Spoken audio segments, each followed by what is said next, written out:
Scales and arpeggios. I would always start my practice time with some good old scales and arpeggios. Despite its ability to bore me to sleep, it's okay, because these exercises will help me become a better pianist. After all, I am the ultimate underdog at the School of Music. I need all the help I can get. It's been a long journey, but it all happened in a short amount of time. Music has always been part of my life. I played piano for about half a year when I was 4, and played other various instruments as a hobby. It was not until a few years ago that I started taking music seriously. One day in our English class at the library, out of pure boredom, I started searching through random piano songs. I came across a piece titled Variation of Canon by Pachelbel in C major. The song immediately captured my attention, and since then I could not stop obsessing over how beautiful the piece was. I wanted to learn how to play it myself. C major, that is where everything starts. Guess I missed playing the piano as a youngster. After a lot of talking and tears, I managed to convince my parents to give me a piano teacher. The main struggle was the financial situation. Piano lessons would be another burden on my parents' wallet, and a piano was worth more than some pocket change. I'm glad my parents invested in my silly spur of the moment. I was able to skip the basic piano techniques because I taught myself a little before my first lesson. Impressed, the teacher threw me into the deep end right away.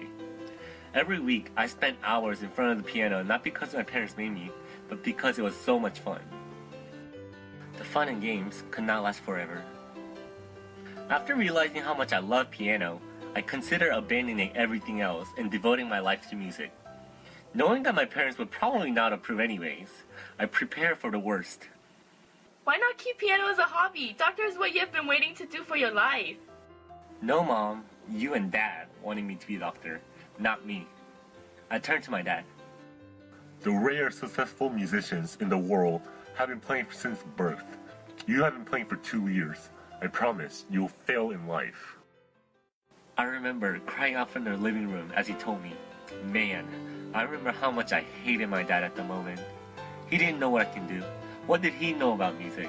I love music so much. I don't think he realized that. I had to come back down to earth someday. My father was right. I had been only playing the piano for nearly 2 years. 2 years! I was extremely naive for thinking that I could be a musician. Stupid. The truth was, it would have been a miserable reality check if I was stubborn with my choice. But now what? Spring semester of junior year came around quickly. I still took piano lessons, but not with the same goal as last year. I was stumped. College admissions was approaching at the speed of light, and I didn't have a clue of what I wanted to do. I always had an interest in psychology, but I didn't realize how much I was intrigued by it until I took a psychology elective in my junior year. Each chapter in the textbook was like a new adventure for me to explore. After a while, I found myself thinking about psychology most of the time. Oh, the irony. This might be it. I could be a psychologist.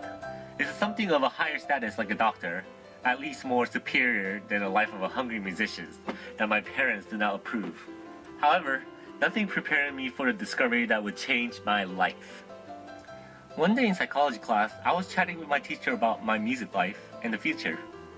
She introduced me to the concept of music therapy. A music what? A music therapy. It's a use of musical intervention to address various therapeutic goals with ranges of clients. To put it simply, music therapy equals music plus psychology. I knew this was my calling, bringing the best of both worlds together into one awesome career. And most importantly, incoming music therapists did not have to be a prodigy musician who has been playing piano for centuries, just with adequate amount of skills, like me. But it is, after all, a music major. How will my parents take it? Sounds good. You must practice harder and study harder then. My dad said. I was very surprised at how open he was about this. Maybe because I assured him that music therapists actually make steady income, or the fact that it is a legitimate profession. Either way, my dad finally seemed to realize my love for music and opened up. I am a music therapy major at University of Georgia.